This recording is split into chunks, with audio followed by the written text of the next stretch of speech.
नमस्कार मंडळी. अवधूत चिंतन श्री गुरुदेव दत्त श्री स्वामी समर्थ महाराज की जय. तुम्हाला आजचा दिवस सुखाचा, समृद्धीचा, आनंदाचा जाऊ हीच मी स्वामींच्या चरणी प्रार्थना करते आणि आजच्या व्हिडिओला मी सुरुवात करते. बघा, येणारी जी अमावस्या आहे ती 13 जुलैला आहे की 14 जुलैला आहे. बघा, ही जी अमावस्या आहे ती ज्येष्ठ अमावस्या आहे. या दिवशी ज्येष्ठ महिना संपत आहे आणि आषाढ महिन्याची सुरुवात होणार आहे. तर बघा, या अमावस्येचा प्रारंभ हा 13 जुलैला, म्हणजे मी मगाशी म्हटलं तसं की 13 जुलैला अमावस्या आहे की 14 जुलैला. बघा, या अमावस्येचा प्रारंभ हा 13 जुलैला सायंकाळी 6:50 होणार आहे आणि समाप्ती 14 जुलैला दुपारी 3:13 होणार आहे. उदयतिथीनुसार म्हटलं तर ज्येष्ठ अमावस्या ही 14 जुलैला म्हणजेच मंगळवारी साजरी केली जाणार आहे. आपल्याला पितरांसाठी जे काही तर्पण, श्राद्ध, पिंडदान किंवा अमावस्या ज्या काही सेवा असेल किंवा जे काही उपाय असतील ते सर्व काही आपल्याला 14 जुलैला म्हणजेच मंगळवारी करायचे आहेत. पण ज्यांना मंगळवारी करणं शक्य नाही त्यांनी मी आधीच्या व्हिडिओमध्ये सांगितलं तसं तुम्ही सोमवारी सुद्धा केलं तरीही चालतं, पण रात्री 6च्या नंतर अमावस्या सुरू होणार आहे म्हणून तुम्ही 6च्या नंतर कधीही करू शकता. बघा, अशा प्रकारे तुम्ही जर ज्यांना मंगळवारी करणं शक्य नाही तर त्यांनी हे सोमवारी उपाय सुद्धा केलं तरीही चालतं. ही अमावस्या अतिशय शुभदायी, फलदायी म्हटली जाते आणि तसेच या तिथीला पितृतर्पण, स्नान किंवा दानाचे असे विशेष महत्त्व आहे. ज्येष्ठ अमावस्या म्हणजे या शब्दातच या अमावस्येचा अर्थ आहे. ज्येष्ठ म्हणजे काय तर वडील किंवा मोठा, वडीलधाऱ्या किंवा मोठ्या किंवा ज्येष्ठ अमावस्या ही प्रामुख्याने पूर्वजांना म्हणजेच वडीलधाऱ्या माणसांना, पितरांनाही समर्पित असते. ज्येष्ठ अमावस्या ही कृष्ण पक्षाच्या 15व्या तिथीला असते. सध्या मराठी ज्येष्ठ महिना सुरू आहे आणि ज्येष्ठ अमावस्येने या ज्येष्ठ महिन्याचे समाप्ती होणार आहे. या अमावस्येच्या दिवशी सर्वार्थ सिद्धी योग हा सुद्धा तयार होत आहे. सर्वार्थ सिद्धी तिथी तयार होत आहे आणि सर्वार्थ सिद्धी योगात केलेले कार्य हे खूप यशस्वी ठरत असते, असे आपल्या ज्योतिषशास्त्रामध्ये उल्लेख केलेला आहे. ज्येष्ठ अमावस्येच्या दिवशी अनेक लोक आपल्या पितरांसाठी स्नान, दान, दर्प, श्राद्ध, पिंडदान हे करत असतात. तसेच ज्यामुळे काय होतं तर आपल्यावर जो प्रखर पितृदोष आहे त्यापासून आपल्याला सुटका मिळते. तसेच पितरांचे आशीर्वाद देखील आपल्याला प्राप्त होत असतात.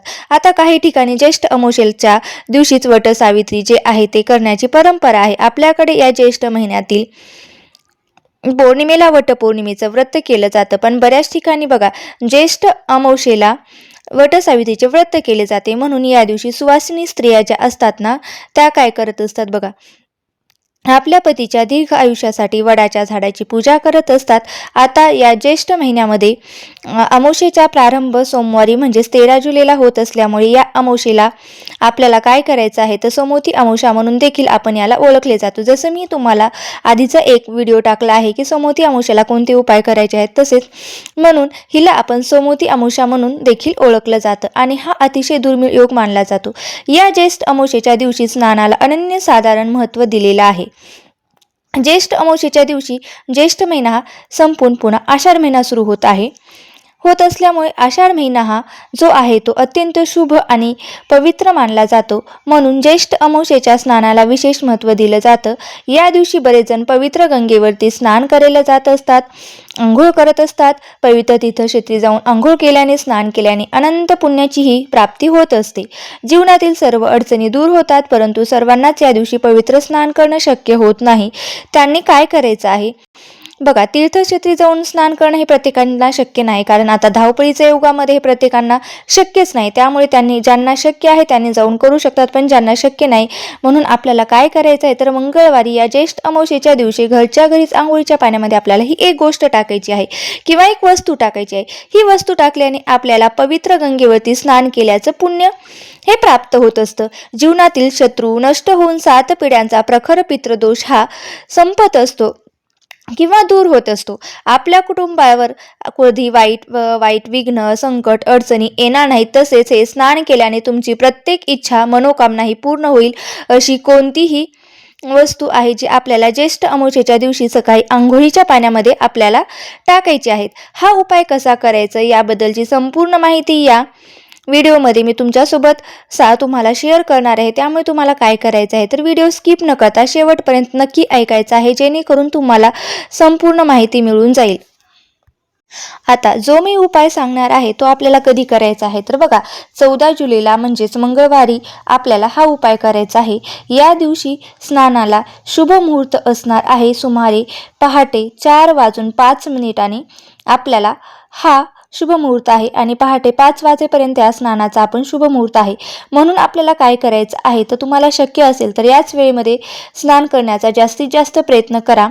आणि या स्नानाच्या शुभ मुहूर्तावरतीही तुम्हाला नाही शक्य झालं तर जेव्हा केव्हा तुम्हाला स्नान करणार आहे तेव्हा फक्त एक वस्तू जी आहे ती आपल्याला अंघोळीच्या पाण्यामध्ये टाकायची आहे. तर त्यामुळे नक्कीच तुम्हाला खूप चांगले शुभ परिणाम बघायला मिळतील. कारण या वस्तू ज्या आहेत त्या ज्येष्ठ अमावस्येचे खूप महत्त्व वाढत असतात. आणि जेव्हा आपण हा उपाय करतो ना तेव्हा काय करायचं असतं बघा, त्याचा परिणामही आपल्याला आपल्या प्रगतीवर होत असतो. आणि आपल्या योगायोगाने या ज्येष्ठ अमावस्येला सर्वार्थ सिद्धी योग सोबतच वृद्ध विद्धी योग सुद्धा तयार होत आहे. वृद्धी योग सुद्धा तयार होत आहे. या योगावरती आपण स्नान केलं याचं फळ तर आपल्याला मिळणारच आहे, तसेच आपल्याला खूप अधिक पटीने फळ प्राप्त होणार आहे. बघा, आता मी तुम्हाला सांगत आहे की कोणता उपाय करायचा आहे. हा उपाय घरातील प्रत्येक व्यक्तीने करायचा आहे. अगदी लहान मुलापासून ते मोठ्यापर्यंत सर्वांनीच हा उपाय करायचा आहे. बघा, हा उपाय आपल्या हिंदू धर्मात अमावस्या स्नानाला खूप असे धार्मिक महत्त्व आहे आणि महत्त्व आहे. या दिवशी पवित्र नद्यामध्ये स्नान केल्याने घरातील दारिद्र्यता तर दूर होतेच, पूर्वजांचे आशीर्वाद हे आपल्याला प्राप्त होत असतात आणि जन्मोजन्मीची पापी जी आहेत ती सुद्धा आपले धुवून जात असतात. म्हणून आपल्याला हा उपाय जो आहे तो अमावस्येच्या दिवशीच करायचा आहे. बऱ्याच वेळा कष्ट करून मेहनत करूनही आपल्या इच्छा पूर्ण होत नाहीत बघा, आणि म्हणून आपल्या प्रयत्नांना यशही मिळवण्यासाठी आणि आपल्या प्रत्येक इच्छा पूर्ण होण्यासाठी, तसेच आपल्या कुंडलीतील काही जे दोष आहेत ना ते दूर होण्यासाठी किंवा दूर करण्यासाठी किंवा दूर होण्यासाठी, कुंडलीतील ग्रह मजबूत होण्यासाठी आपल्याला हा जो उपाय आहे तो करायचा आहे. तसेच आपल्या जीवनात भरपूर पैसा मिळावा, माता लक्ष्मीची कृपा आपल्यावर असावी किंवा माता लक्ष्मीची कृपा ही आपल्यावर, भगवान कुबेरांची कृपा ही आपल्यावरती प्राप्त व्हावी, यासाठी देखील सुद्धा आपण हा उपाय आपल्या आयुष्यामध्ये करायला पाहिजे. यामुळे काय होतं तर आपल्या आयुष्यामध्ये भरपूर आपण कष्ट मेहनत तोडजोड करत असतो, परंतु एवढे करूनही आपल्या प्रयत्नांना हे जर यश मिळत नसेल तर काही नाही करायचं. म्हणून कष्ट आणि मेहनत हे मात्र प्रामाणिकपणे करूनही आपल्याला जर यश मिळत नसेल किंवा आपल्या कष्टाला जर यश मिळत नसेल, आपल्याकडे पैसा आले तरी तो आपल्याकडे टिकत नसेल, तर काही ना काही कारणाने आपल्याकडून पैसा हा पुन्हा निघून जात असेल, तर मात्र यासारख्या समस्या दूर करण्यासाठी, जीवनातील भरपूर यश संपत्ती पैसा प्राप्त किंवा मिळवण्यासाठी आपल्याला हे स्नान खूप जास्त शुभ मानले जाते. एवढंच नाही तर तुमच्या जीवनात एखादा शत्रू असेल किंवा गुप्त शत्रू असेल किंवा शत्रू नाव तुम्हाला माहीतच आहे, पण शत्रू तुम्हाला त्रास देत आहे, समोरून तुमच्यावरती वार करत आहे, शत्रू तुमची प्रगती देखील देखवत नसेल. बऱ्याच वेळा आपण नातेवाईक हे आपले शत्रू असतात, त्यांना आपलं हे चांगलं झालेलं देखवत नसतं, म्हणजे आपण चांगले राहिलेलं सुद्धा त्यांना देखवत नसतं. म्हणून हे आपल्याला आपल्या आयुष्यामध्ये समस्या निर्माण होत असतील याचा विचार करत बसतो आपण बघा. पण आपल्या आजूबाजूला सुद्धा अशी काही लोक असतात जी आपल्यावरती जळत असतात, त्यांना आपली प्रगतीही देखवत नाही. प्रवृत्तीचे लोक असतात, वाईट नजर सुद्धा आपल्यावर लावत असतात, यामुळे आपली प्रगती खुंटत चालते. जर अशी सुद्धा समस्या जर तुमच्या जीवनात असेल, शत्रूचा त्रास होत असेल, तर हा उपाय सुद्धा केल्याने आपल्या जीवनातील शत्रू जे आहेत ते दूर होत असतात. तेव्हा जेव्हा आपण या वस्तू अंघोळीच्या पाण्यामध्ये टाकतो तेव्हा आपले शरीर, मन, आत्मा हा शुद्ध आणि पवित्र होत असतो.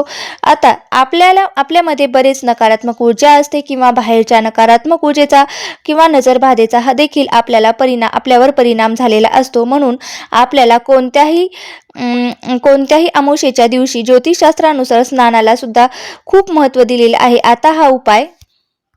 आता आपल्याला हा उपाय अमावस्येच्या आदल्या दिवशी म्हणजेच कधी करायचं आहे तर 13 जुलैला सुद्धा अमावस्या सुरू होणार आहे. म्हणून 13 जुलैला आपल्याला हा उपाय रात्री झोपण्यापूर्वी करायचा आहे. एका वाटीमध्ये मीठ घ्यायचं आहे. खडे मीठ असेल तरीही चालेल, जर खडे मीठ नसेल तर बारीक मीठ असेल तरीही चालतं.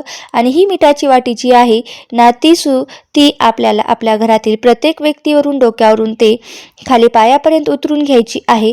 आणि प्रत्येक व्यक्तीवरून 7 वेळा ही मिठाची वाटी उतरून घ्यायची आहे. एक मुठभर मीठ त्या वाटीमध्ये घ्यायचं आहे, जास्त घ्यायचं नाही. आता ही मिठाची वाटी तुम्ही घरातील प्रत्येक व्यक्तीवरून उतरून घेतल्यानंतर आपल्या वास्तूमध्ये, आपल्या घरामध्ये जो ईशान्य कोपरा आहे असतो ना, त्या ईशान्य कोपऱ्यामध्ये तुम्हाला ही वाटी ठेवून द्यायची आहे. आता नंतर वाटी घेतल्याने प्लॅस्टिकची घेऊ नका. शक्य असेल तर काचेची जी वाटी असते ना ती घ्या. काचेची नसेल तर स्टीलची घेतली तरी सुद्धा चालतं. मीठ जे असतं ना ते नकारात्मक ऊर्जा दूर करण्यासाठी, जास्त प्रमाणात जी नकारात्मक ऊर्जा असते ना ती जास्त प्रमाणात खेचून घेण्याचं कार्य करत असते. म्हणून आपल्या घरातील प्रत्येक व्यक्तीवरून तुम्हाला हे करून घ्यायचं आहे. आणि हे मीठ तसंच तुम्हाला रात्रभर त्या वाटीमध्ये आपल्या घरातील ईशान्य कोपऱ्यामध्ये ठेवायचं आहे.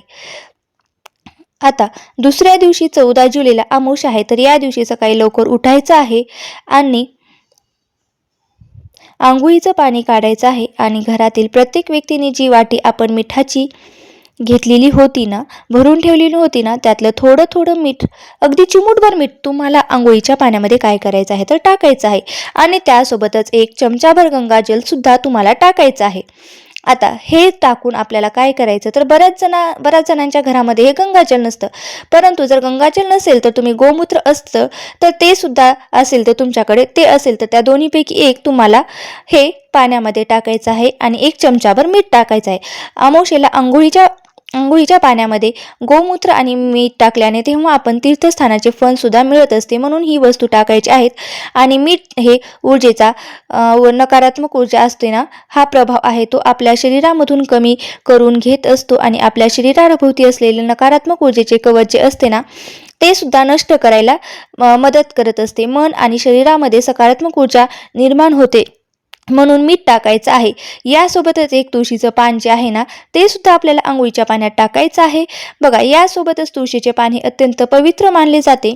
जेव्हा अमावस्येच्या तिथीवर अंघोळीच्या पाण्यात तुळशीची पानं टाकली जातात ना, तेव्हा आपलं शरीर आणि मन पवित्र शुद्ध होत असतं. आणि त्यामुळे 1 तुळशीचं पान आहे ना ते सुद्धा आपल्या आंघोळीच्या पाण्यामध्ये टाकायचं आहे. त्यासोबतच आपल्याला चिमूटभर काळे तीळ सुद्धा टाकायचे आहेत. काळे तीळ आंघोळीच्या पाण्यात टाकल्याने प्रखर जो आपल्यावर पितृदोष असतो ना तो सुद्धा दूर होण्यास मदत होत नाही आणि पितरांचा शुभ आशीर्वाद आपल्याला प्राप्त होते. या सर्व वस्तू टाकून तुम्हाला काय करायचं आहे तर स्नान करायचं आहे. डोक्यावरून स्नान करणार आहात आणि स्नान करत असल्याने हर हर गंगे या मंत्राचा जप करायचा आहे. किंवा ओम पित्र देवताय नम या मंत्राचा जप करत आहे, म्हणजे जप करायचा आहे. म्हणजे जेव्हा आपण अंघोळ करतो ना तेव्हा आपल्याला हा मंत्र म्हणायचा आहे. आणि अंघोळ झाल्यानंतर आपल्याला कपडे परिधान करायचे आहेत. एका तांब्याच्या कलशात शुद्ध पिण्याचं पाणी भरायचं आहे. चिमूटभर काळे तीळ टाकायचे आहे. थोडंसं गंगाजल टाकायचं आहे. आणि 7 अगरबत्ती तुम्हाला प्रज्वलित करून घ्यायच्या आहेत. आणि तुमच्या घराकडे जी दक्षिण दिशा आहे ना त्या दक्षिण दिशेला तोंड करून जल तुम्हाला अर्पण करायचं आहे. आता तिथे 7 अगरबत्ती तुम्हाला लावायची आहे. जिथे तुम्ही दक्षिण दिशेला जल अर्पण करणार आहात ना तेव्हा ओम पित्र देवताय नम या मंत्राचा जप करायचा आहे. कारण पितरांची दिशा ही मांडली जाते. या दिशेने या दिवशी पित्र जे आहेत ते आपल्या घरी येत असतात. म्हणून त्यांना प्रसन्न करून घेण्यासाठी, त्यांचा आशीर्वाद प्राप्त करून घेण्यासाठी आणि घरातील प्रखर पितृदोष तो दूर होण्यासाठी सुद्धा हे जल त्यांना अर्पण करायचं आहे. त्यानंतर दोन्ही हात जोडून त्यांची नावं घ्यायची, त्यांचं नामस्मरण करायचं आहे. आणि आमचं काही चुकलं असेल तर याची क्षमा याचना करायची आहे, प्रार्थना करायची आहे. आणि त्यांना सांगायचं आहे की तुमची कृपा ही आमच्या कुटुंबावर,